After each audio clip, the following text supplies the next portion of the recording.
Okay, sorry y'all. We got cut off. I guess at the hour mark it just like kind of cut me off. So, I'm restarting it. I just tried to post the first part. It didn't all the way post yet. So hopefully it will post. That is my goal. But it is in the works of being posted. So yeah, I wanted to invite Marianne back in because she was in the middle of talking about an important point there. So let me see if I can call her back in.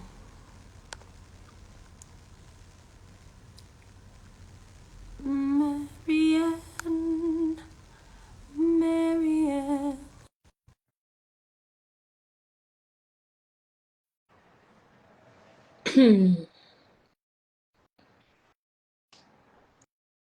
It's we're just gonna wait for her. Hey, there she We're is. back. Yay! I hope That the was, other posts because it didn't. what'd you say?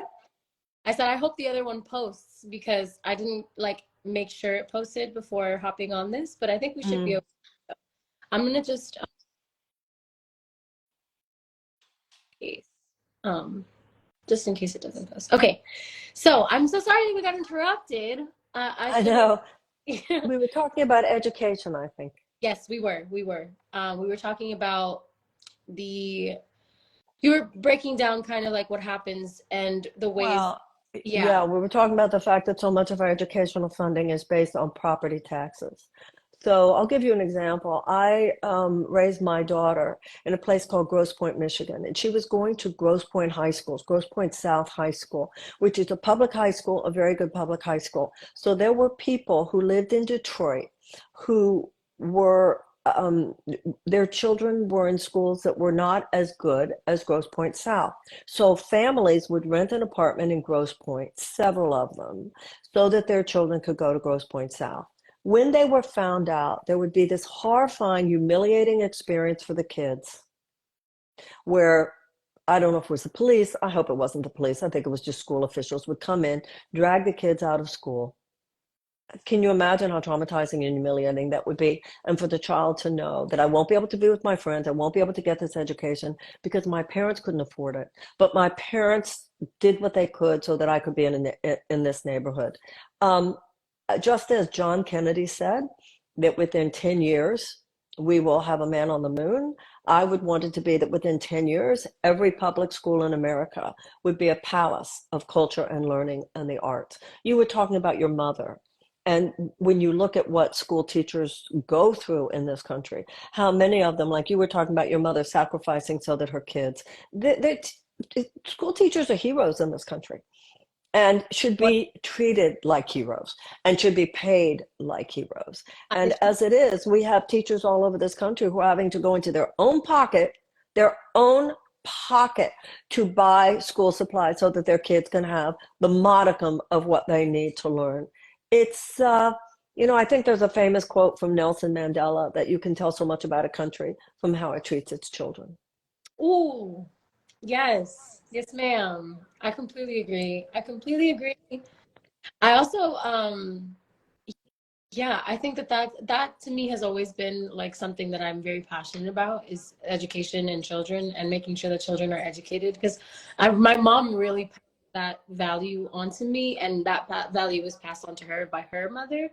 And so, and for my grandmother to feel that way, when she felt that way, which was back in like, the 30s in Cuba. So it's like, to have that kind of energy for the women in your family and for, to understand that knowledge is power, to understand the way that knowledge can empower an entire generation if we make it appropriately accessible for them. And there's no reason why the average American child or every single American child, excuse me, should not have access to an incredible education that sets them up for a successful future. It The doesn't, best in the world. The yeah. best in the world. And it should start early and it should go as far and as high as their achievement level will take them. If it's two PhDs and medical school, it should never stop. That's how it is in every other advanced society. And for us to remember that that's how the society thrives. The more public policy can help people thrive, the more the society will thrive. It doesn't take away from the society. It's what expands the society into its greatest possibility. Education, if a child is educated correctly, correctly, you know, there's that Gershwin song, they can't take that away from you. Because Mm, nobody can take that away from you. If you're educated, nobody can take that away from you. it's true.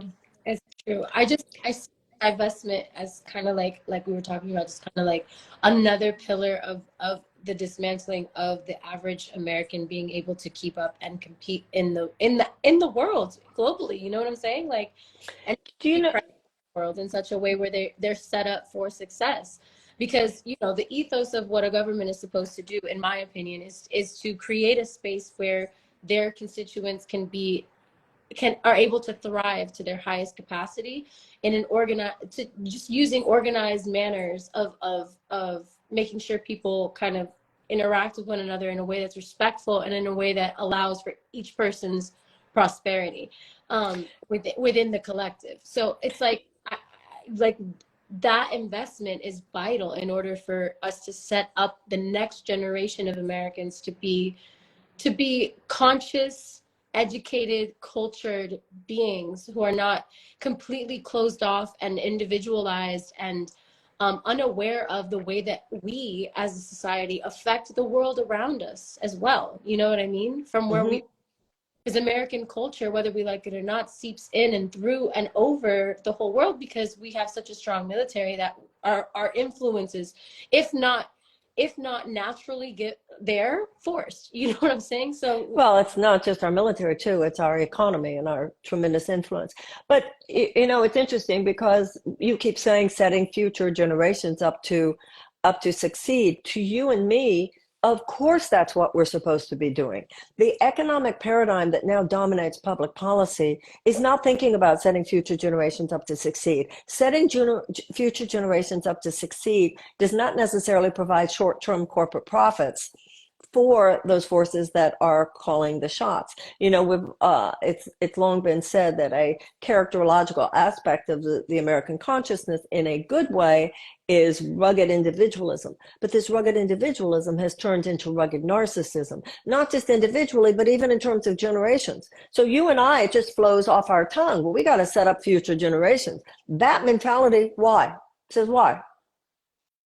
I didn't have it set up for me. So what they set Even up, though they did. That's the thing. Yes, they did. period. Yes, yes, they America, did. they did. Yes, they did. They And got the also, you know, earlier in our history, public schools were called common schools. So it's really interesting that public schools were seen as the place where we experienced our commonality, because rich people and poor people were at the same school in a lot of situations. Before, it was all about neighborhoods, etc. And now, by taking so much away from the public school system, too many people only want their children to be in private schools. So there are all these ways in which we've been segregated by economics as well as by every other aspect of our being, and it's disunited us as a country. I completely agree. I grew up in private school. I went to private school, actually. I went to Catholic And private. where your mother and what grade was your mother teaching? My mom was a high school teacher in mathematics. Was were you in her class? No, no. She like I said, she taught at a public school. So she taught at South Miami Senior High originally, Oh, and I then she see. went over to Uh-huh. charter school. Hmm. She must be very proud of you. Yeah, I hope so. Yeah, I kind of definitely amazed.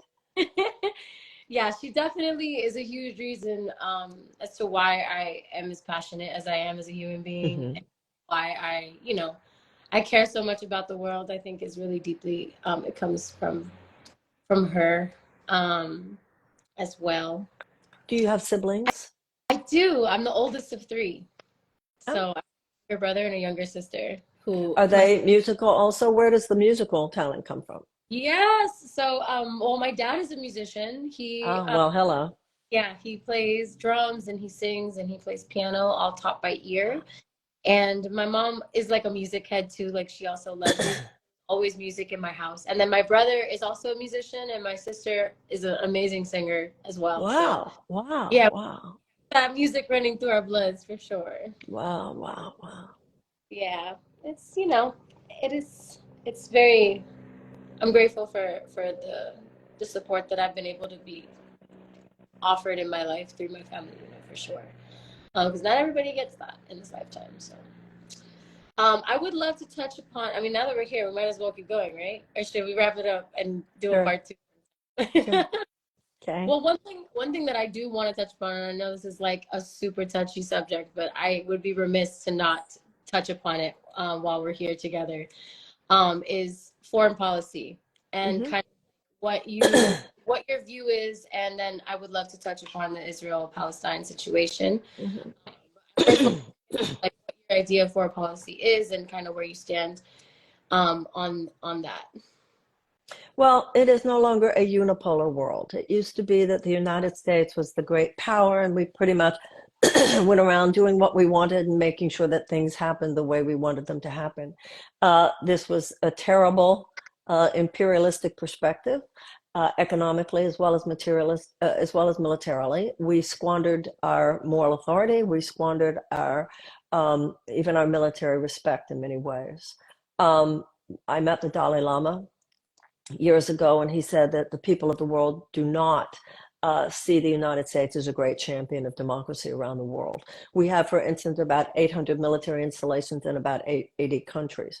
Now, the American president cannot unilaterally dismantle military installations in this country. And some of them externally, you know, in other countries, they have to do with safe passage for commerce, et cetera. Some of them could just be closed. They're just a legacy of the Cold War. It is now a multipolar world. It is not whatever the United States wants. There is now China, there is Brazil, there is India, there is Russia, there are other powers. And so it's a real paradigmatic shift where we have to see ourselves in a far more internationalist approach and a far more humble approach. When it comes to the environment, when it comes to AI, when it comes to all kinds of things, none of us are going to be safe in the years ahead unless we try to all be safe. We will not be able to handle the environment. We will not be able to handle nuclear issues. We will not be able to handle AI. I don't even think we're going to be able to handle Israel and Palestine at this point, unless we have more of nations coming together who are forging a path forward that is not just what I want or what you want, but a larger sense of we. That's a lot easier said than done, but I do think that there are people in every country who recognize that this is the only survivable way. 100. John F. Pardon? I just said John, 100. yeah. So John F. Kennedy said that if mankind doesn't put an end to war, that war will put an end to mankind. So what I think is that we have to imagine, just like we imagine in our own individual lives, what is it that you want? We have to reclaim our political imaginations that have been stifled. What do you want your country to look like? What do you want? And one of the things we must want is peace. We cannot continue like this. So if we imagine a world without war 100 years from now, and we reverse engineer from there. And just like with physical health, we've shifted from a paradigm where you just see health in terms of eradicating illness.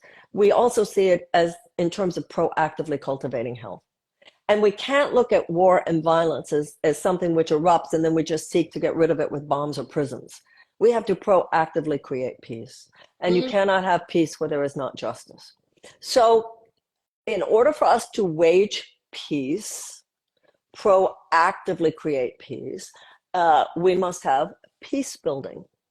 And peace building is an actual thing. That's why I want a Department of Peace. Just like we have a military academy, we should have a peace academy. Peace building is based on four factors. And statistically, when these four factors are present, whether it's in a corner of an American city or another corner of the world, when these four factors are present, there is a higher incidence of peace and a lower incidence of violence. And those factors are greater economic opportunities for women, greater educational opportunities for children, reduced violence against women, and the amelioration of unnecessary human despair.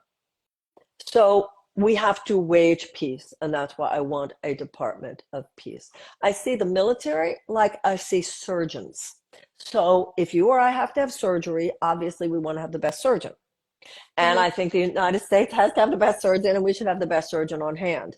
But a reasonable person tries to avoid surgery. And in our case, we call it in Washington, D.C., the blob, the U.S. established war machine. We know from Iraq, we know from Vietnam, we know from the last 20 years of Afghanistan, how often our military activity and even wars have had to do more with short-term profit maximization for Boeing and Raytheon and Northrop Grumman than it has had to do with righteous foreign policy. So that's how I see the world. The world is a complicated place. We shouldn't be naive about that. And there are some, you know, like there are some serious challenges. So these questions are not always black and white. They're not always simple, I, whether it has to do with Ukraine, whether it has to do with Israel and Palestine or any place else. But I think that we should take the view that in order for the world, humanity to thrive, we have to develop an alliance. You know, I see this with Israel and Palestine. Our highest ally must be humanity itself. We tend to see the world in terms of, well, these are our allies. Well, all humanity should be our ally.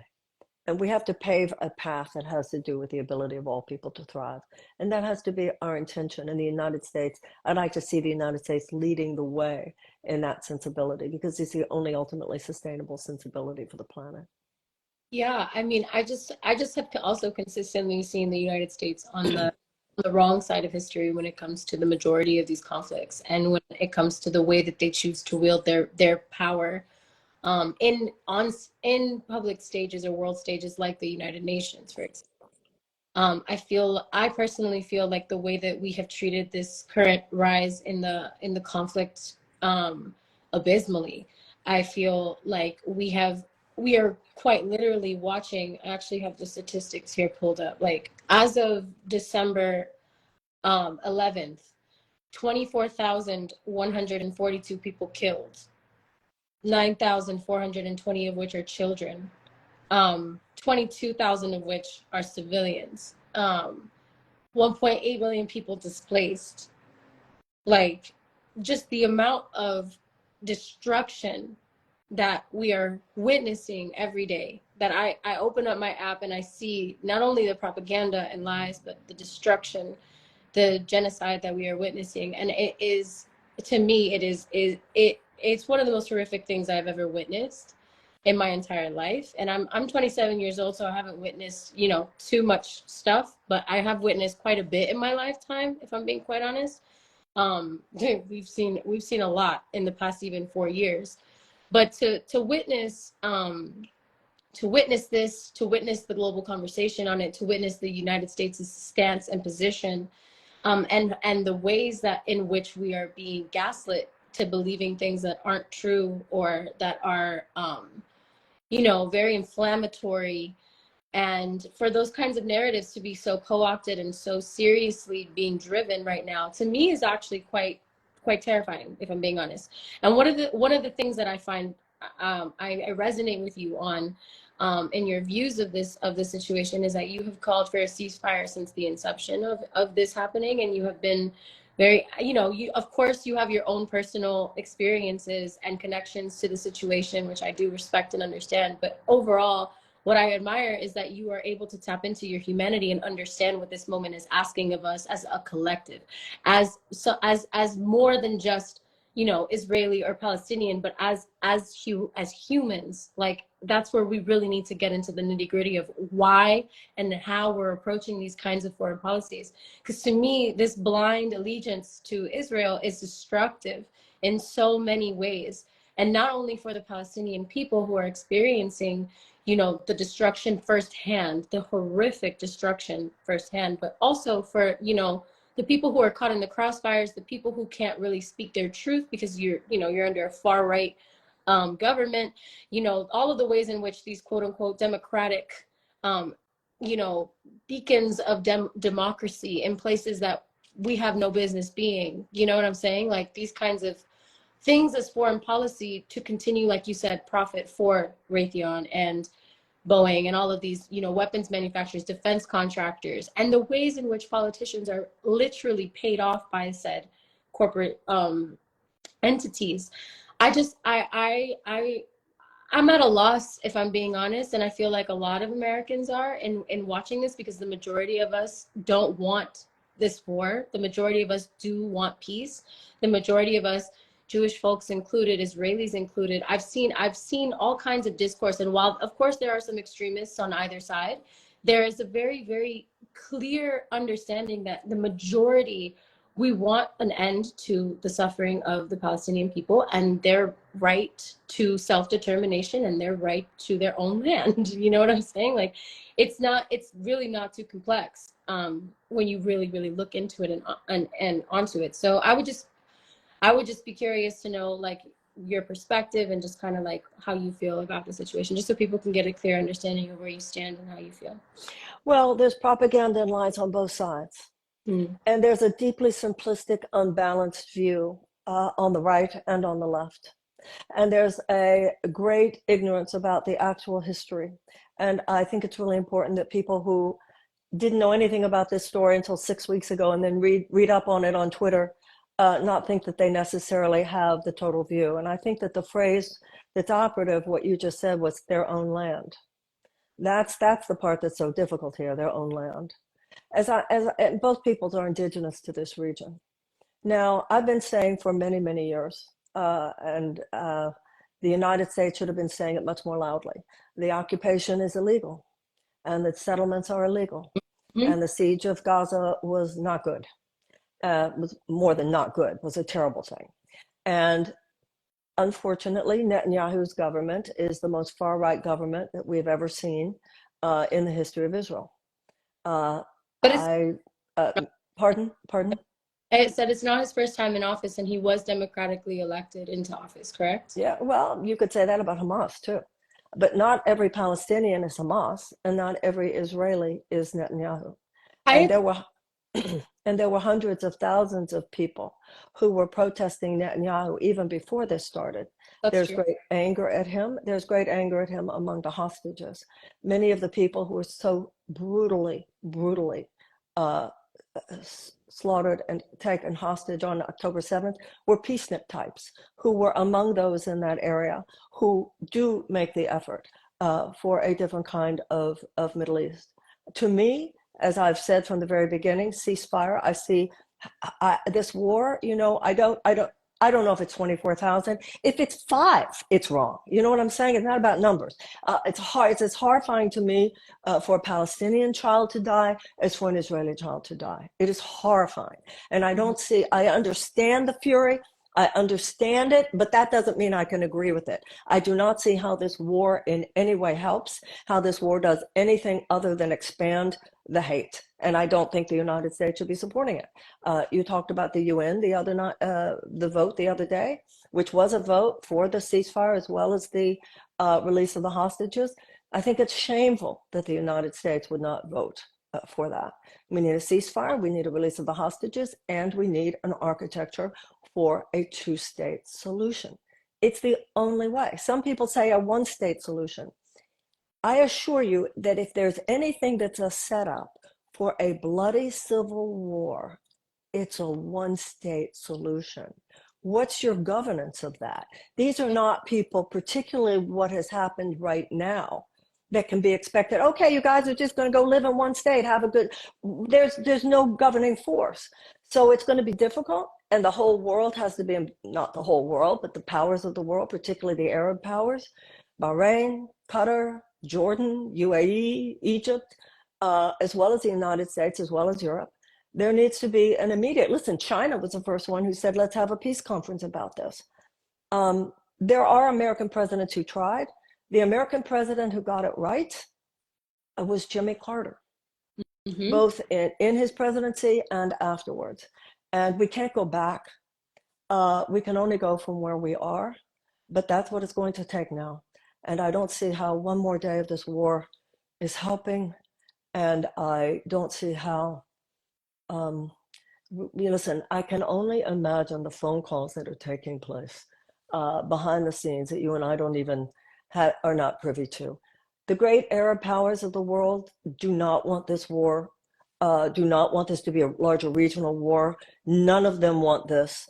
And I think that many of them, many of whom were involved, if you even look at the Abraham Accords and how they were satisfied for the sake of building up greater economic relationships, greater prosperity, They themselves were involved in minimizing the needs of the Palestinians. I think everybody in that area of the world now, not the Israeli government, but I think many Israeli people realize that it's going to have to be a new day, and the United States should be supporting uh, an effort now of equal justice, equal human rights, equal sovereignty for both peoples. It is the only way, and the United States should be a vigorous participant in that kind of dedication to equal rights for both peoples. Yeah, I mean, I agree with you wholeheartedly. There's a couple points that I want to touch upon when it comes to kind of what the general consensus is on the other side of things. Like when it comes to a two-state solution, for example, I don't really understand how that at this point is even remotely possible, considering the rhetoric that's coming out of the Israeli government, and also kind of the collective energy that's been taken on that side, which is that there's this very unilateral blame on Hamas that is, to me, really interesting, because Hamas, to me, well, I also want to touch upon, when we said, Netanyahu's government was, democratically voted into power, and you said we could say the same about Hamas. And essentially, yes, in 2006 was the last time that, Gaza was able to have a democratic election. And in that democratic election, there was a lot of thwarting and political, throwing of here and there to make sure that certain people are elected. And also, when we think about like what Hamas was doing, there was a lot of, in the beginning of it, a lot of freedom fighter energy, you know what I'm saying? Which for a people who is besieged by an occupation actively, because right now, initially what happened is that the settlers were expelled from Gaza during the last kind of negotiation that was able to occur democratically there. But then they are still currently occupying them, and they built a wall around the Gazan population, and they are, by the UN and Amnesty International, considered the largest concentration camp on the planet, open air prison, you know what I'm saying? And the majority of the constituents, or the people who live in this place, are children. More than half the population is under the age of 18, which just automatically means that in 2006 they were not of age to vote for whatever is in control of the region at this point. You know what I mean? And I think when you put people into a desperate situation and you subject them to torture, to wrongful imprisonment, to a situation where they are treated as if they are not of equal value, because that's what an apartheid state is. It treats people specifically of a different race or a different ethnicity or a different religion as separate from the ethno state that is being established. And while I don't believe that all current Israelis are of the same, mentality, I do believe that there is a very clear consensus that there are certain things that need to be done in order for the expansion of this settler colony. You know what I'm saying? And when that happens, because obviously it's been normalized. It's been 75 years since the Nakba, so it's been normalized to a point where, it's kind of like the United States has been normalized, and we don't really acknowledge the fact that indigenous people we still are gentrifying indigenous land and territories to this day. You know what I'm saying? And we still don't acknowledge their rights, and we still, violate treaties, and we still take and take and take. And I see this exact kind of, mechanism happening with Israel, no matter who is in power. But obviously who is in power right now is a very clear indication of why things have escalated to the point that they have, the gruesomeness of it, the ego-driven reasons, you know what I mean? Because to me, it's like this defeatist energy, or like this idea that, we were attacked, therefore we must retaliate in a way that enforces that we are the more powerful being here. And in doing so, have caused incredible war crimes and collateral damage and destruction, complete destruction to the city that is not legally their right. They are an occupying force in this area, because the original treaties that were drawn up of the two-state solution, essentially, which made sure that the West Bank and Gaza did belong to Palestinians, which already took away the majority of their land and gave it to Israel to begin with, and it wasn't necessarily fair for the Palestinian people, and also did not give them the right to return. because they're not considered equal citizens, and they subject them to, they have to walk on separate roads. They are not allowed access to food and water the same way. They are, and right now their entire city is besieged, and they are quite literally being targeted and moved and centered and cleansed off of this planet. And it's something that we're seeing in real time. And it's, to me it is what it is, because I'm seeing it with my own eyes, and I'm also seeing the propaganda, and I'm also seeing the lies and the ways that these things go back and forth. And I don't know, I feel like a two-state solution doesn't. Actually have this quote from Noam Chomsky here that says, I just want to read it because I think it really like spoke to me when I read it, just like of where a lot of people's minds might be at when it comes to that, is to demand that the Palestinians or Arabs, or if anyone for that matter, accept Israel's right to exist, is to grant Israel something that no state in the international system has. No state is granted a right to exist. They're recognized, but not granted a right to exist. In the case of Israel, that would require the Palestinians to recognize the legitimacy of their expulsion, not just the fact, but its legitimacy. It's as if Mexico were required to accept the right of the United States to exist on half of Mexico gained by conquest. Mexicans don't accept that, nor should they. Almost every border in the world is the result of conquest. The borders are recognized, but nobody goes on to demand that the legitimacy be recognized, especially by a population that was driven out. So for me, it's like, when we talk about a two-state solution, and almost every single Israeli official that's in the government right now making these kinds of decisions, is very adamant that there is no option for a two-state solution, that it is not an option, that they will continue to eradicate, and that their goal is total destruction and devastation, that it is not to target said, Hamas, which, if it were the case to do that, they would be moving a lot more strategically, militarily. You know what I'm saying? And also, I believe they would be more open to political solutions, like the exchange for permanent ceasefire was on the table via Hamas, for an exchange of all, I'm saying refugees in my brain, but the hostages, Prisoners, hostages. Of the hostages. And the reason the hostages were taken in the first place, we have come to find out through reporting via Israeli reporting, was for them to get hostages so that they can have something as leverage to get their own hostages back, because there are thousands of Palestinians, many children, being detained in Israel right now, that are subjected to torture, sexual abuse, and just like insane things. I've just seen insane testimonies, and I've seen documentaries, and I've been reading things by Israeli historians, by Palestinian historians, artists, journalists.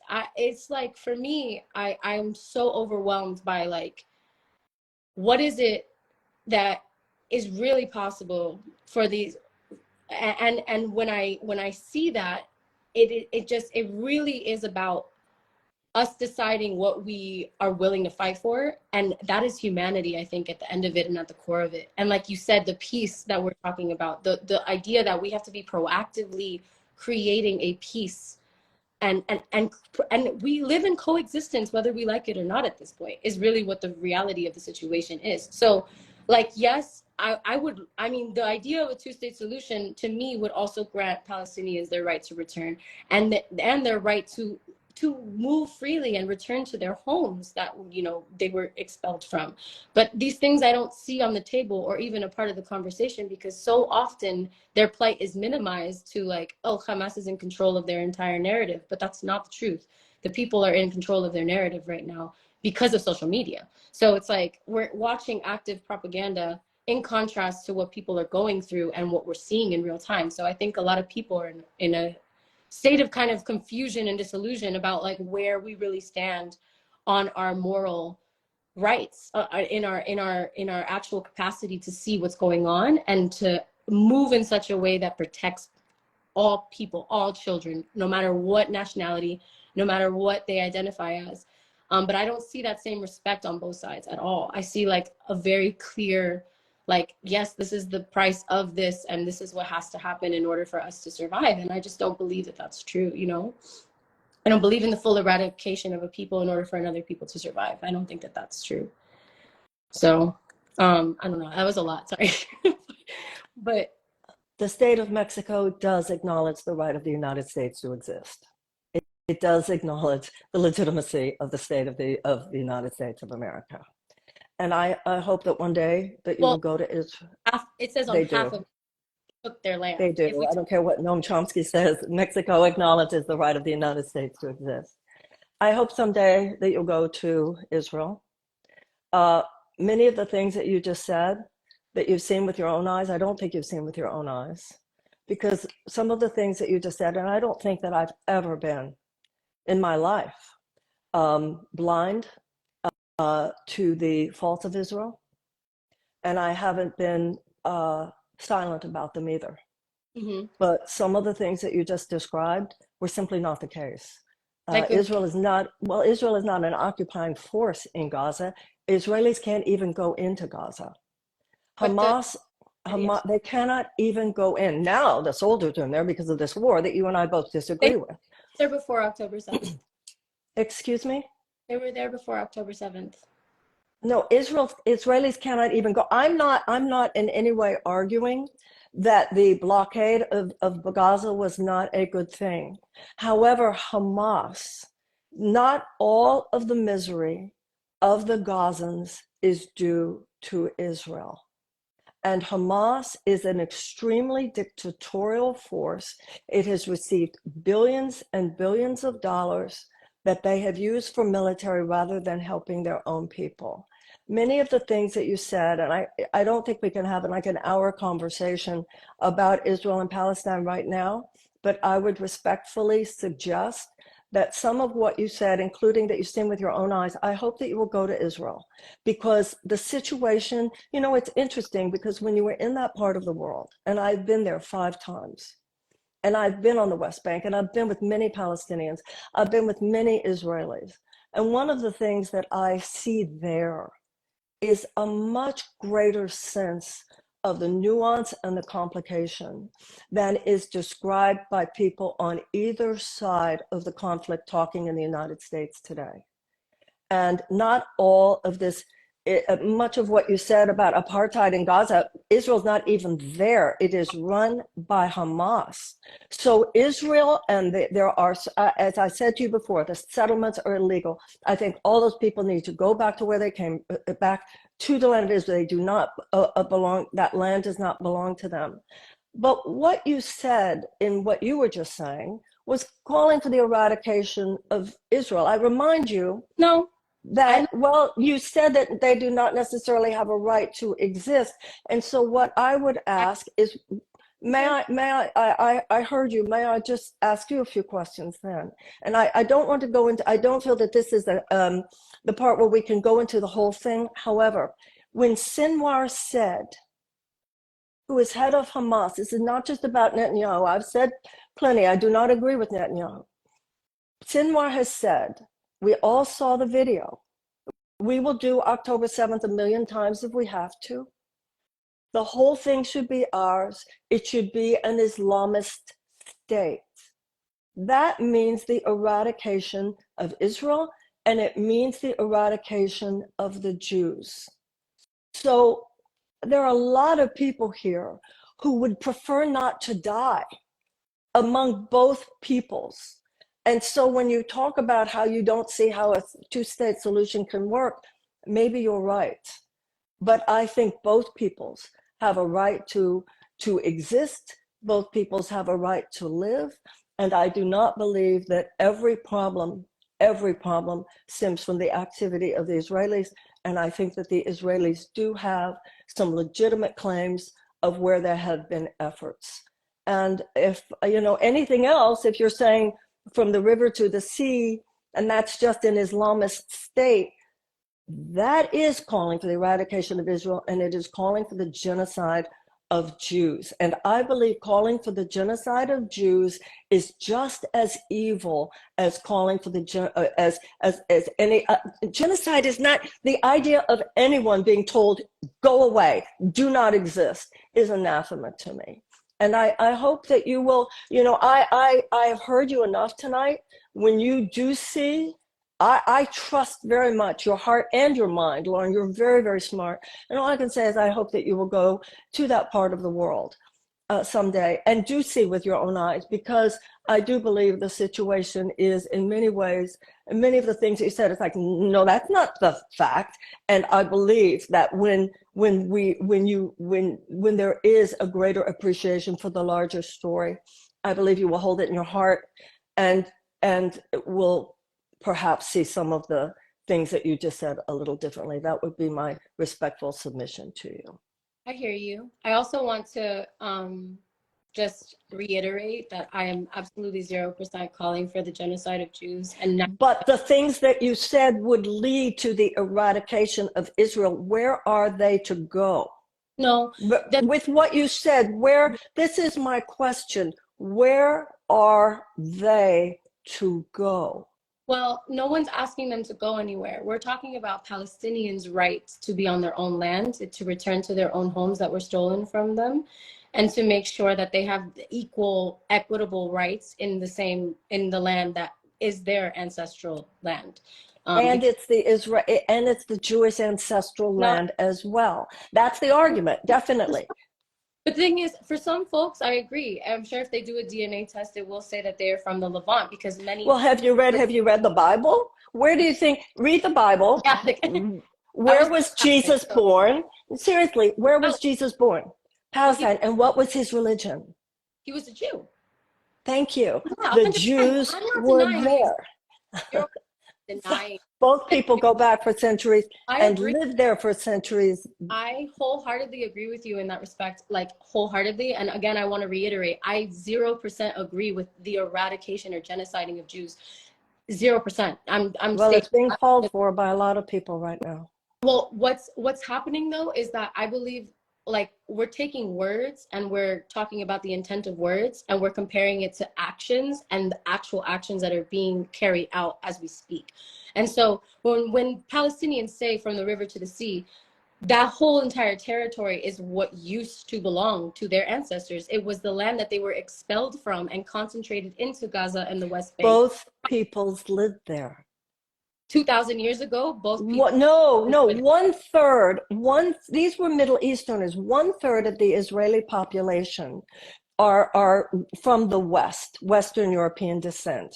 Only 1/3. 2/3, they are Middle Easterners. But the whole. They are Middle Easterners. 1/3 of the Israeli population comes from the Western European. Okay. Okay. You know, let me just say this, and then let's just say this. May a day come when everything is peaceful enough. Let's go there together. I know here in Washington, I know wonderful Arab Americans. I know wonderful, we could put together such a trip. Let's go there. When all of this horror is over, let's go there. And let's learn from one another, and let's learn from the most learned people among the Palestinians and among the Israelis. And let us try to find places where we can see things together and learn from each other. Yeah, that would be ideal. I just really would love to see a reality where Palestinians are allowed on their own land again. And right now they do not have the right to return. They do not have the same rights and equal rights in these lands. There are. When we say from the river to the sea, is not the eradication of who already exists there, but for them to accept and acknowledge the people that they took from to be there, and to be present with those people as well, and integrate them into society in such a way where they honor the fact that these people have been there and are from there and deserve to be on. And I hear that. And you realize how many Arabs live in Israel, right? Yes. You realize millions of Arabs live who are Israeli citizens. Yes. It is an ethno-state in the sense that they do not have the same rights. So when you say an in many cases they do not. In many cases they do not. I do not feel it is a full-on apartheid state there, but there are many cases where I'm not disagreeing with you. When you say an ethno-state, this is so interesting to me though. What do you think Hamas wants? What do you think Hamas is? When they say they want an Islamist state, when these Americans come in and say, I don't believe there should be a state that is based on a religion. Listen, they are Muslims. They have a right to be Muslims. They have a right to organize their society according to Islam, just as Jews have a right to organize their state according to Judaism. Yeah. But when you say you don't want ethnicity, are you going to say that to them? I mean, they want that. If Muslims want to be Muslims, they get to be Muslim. And if Well, Jews want to be Jews, they get. talking about what Hamas wants, right? But we're not talking about what the Palestinians want. And also, the Palestinians have been very clear about like What do you think every Arab country is there? What do you These mean? are Muslim countries. Right? These are Muslim countries, and their states are built around their religions. I mean, Yeah. that's a different part of the world. They're not Americans. They see things differently than we do, Well, and they have the right. Both the Muslims have the right, and the Jews have the right.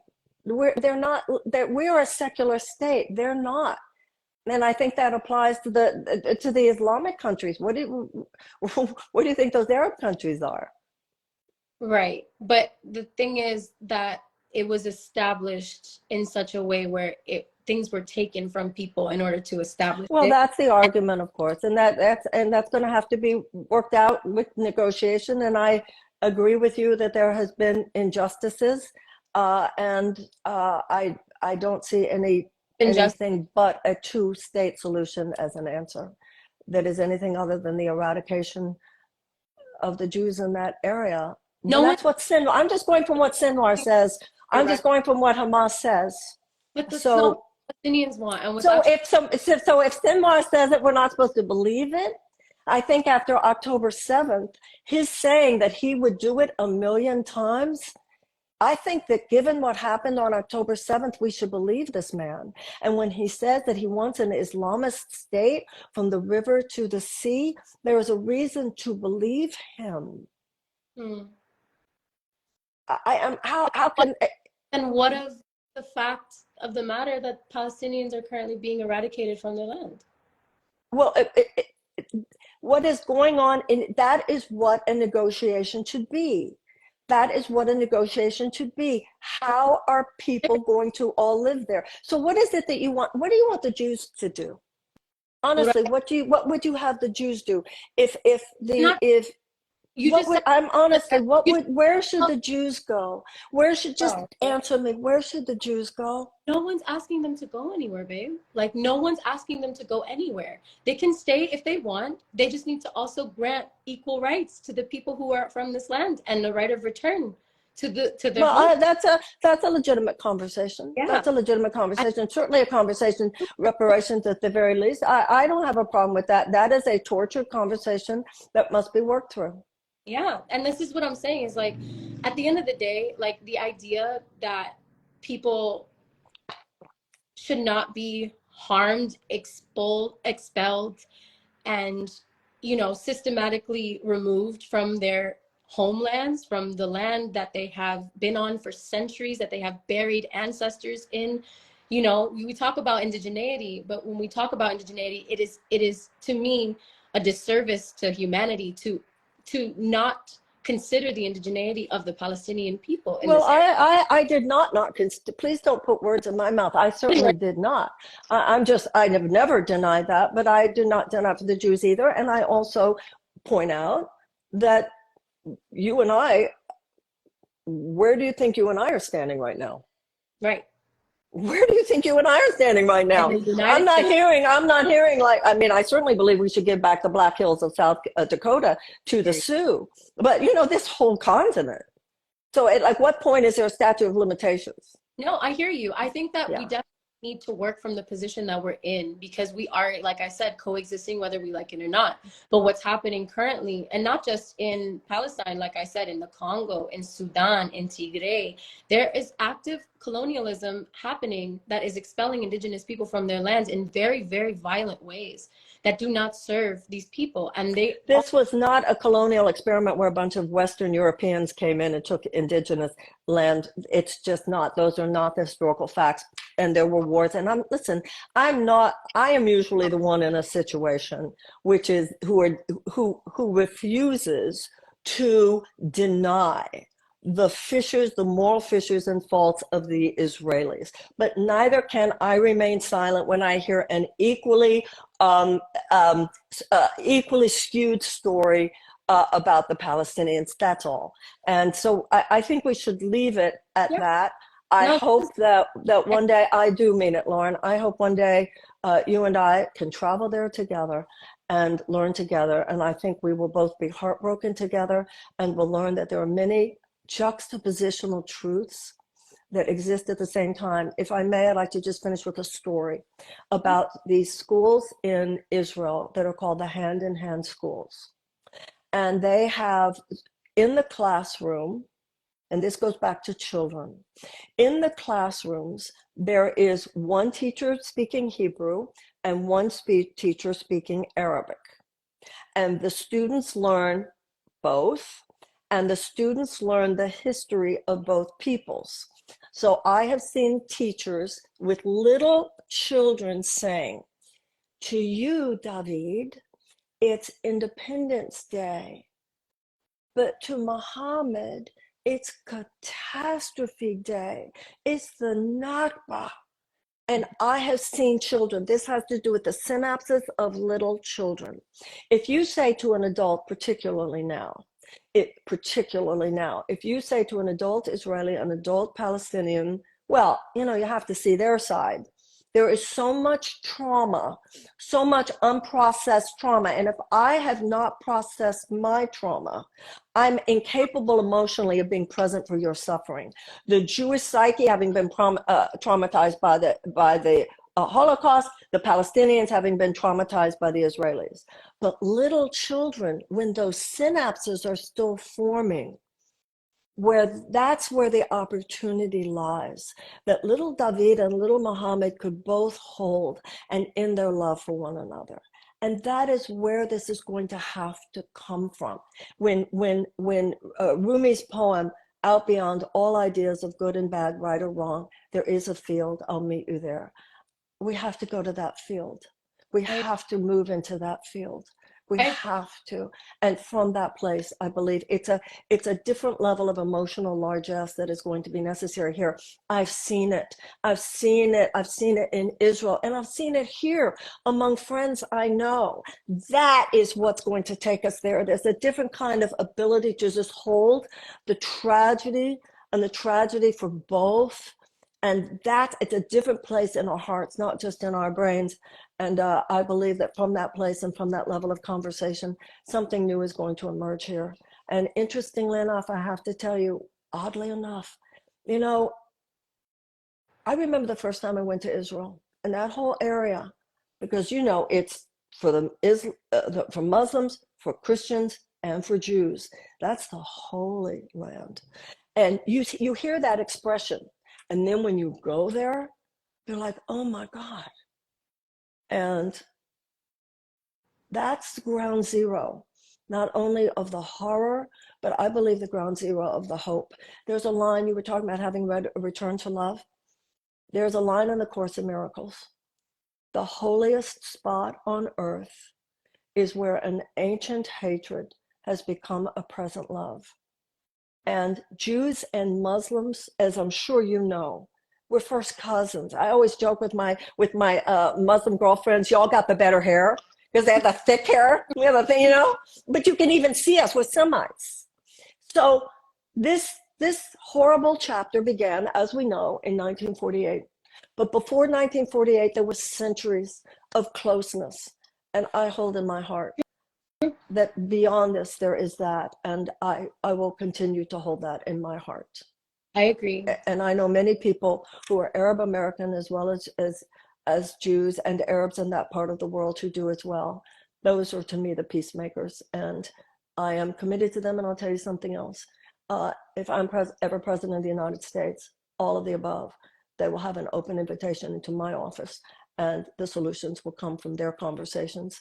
And I will serve that process in any way possible. That's good to know and hear. Definitely. Yeah. For me, it's just making sure that Muhammad has the same rights as David in their lands. You know what I mean? That's really I will agree with you on that. I will agree with you. Happening. Yeah. So I really Justice. appreciate us having this conversation because I feel like they're two very intense and poignant perspectives and necessary to talk about it in real time, in real life, with each other, because that's the only way we do come out to a point where we do create peace. So I appreciate you and your perspective and your Thank you, contribution. Lauren, and I appreciate you, and I appreciate you giving me this opportunity to be on your platform. I'm very admiring of the way you use your platform for political purposes. I'm grateful that you gave me an opportunity, and I hope that our conversations will continue. And Definitely. I see great things for you. I know you've achieved great things, but I see great things for your future as well. Thank you so much, Thank Marianne. you, honey. Thank Thank you you so very much. much. God I bless you. God bless you. Thank you. Yes. Ooh, okay, cool. All right, everybody. We gotta do some debates. But I hope that you, if you were here for this and you were able to receive, I hope that you have a clear picture and understanding of Marianne's policy, where she's at with her heart and what she envisions. Obviously, like you saw, we don't agree on everything, but to me, even being able to have that kind of conversation with her and to be able to speak through these kinds of topics, and you know, of course, there are so many different ways that we all need to educate ourselves and open ourselves up to perspectives in order to really get to the heart of how we're going to move through and solve the issues that we face together collectively at this moment. And so I hope that, like for me, healthy debate is a valuable tool in getting to a point where people are being understanding of each other. And so while I don't always agree with everything, I am willing to have the conversations. So I hope that you all keep that in mind when you're listening to these conversations. And I hope that you, again, this is another candidate who is up for Democratic election right now. The other two people that we have are full blown, we support what's going on and we will continue to support what's going on. She's the only one I've seen call for a ceasefire and have kind of any, although she obviously has her very clear views. I see her as someone who understands at the heart of this, like where the solution lies or where we can move towards an actual solution for everyone involved. So I hope that this was informative. I hope that you enjoyed yourself. And yeah, baby, we're here to just spread peace and figure out how we can make it in this very deranged little world we live in. So God bless you. Have a beautiful night. Peace.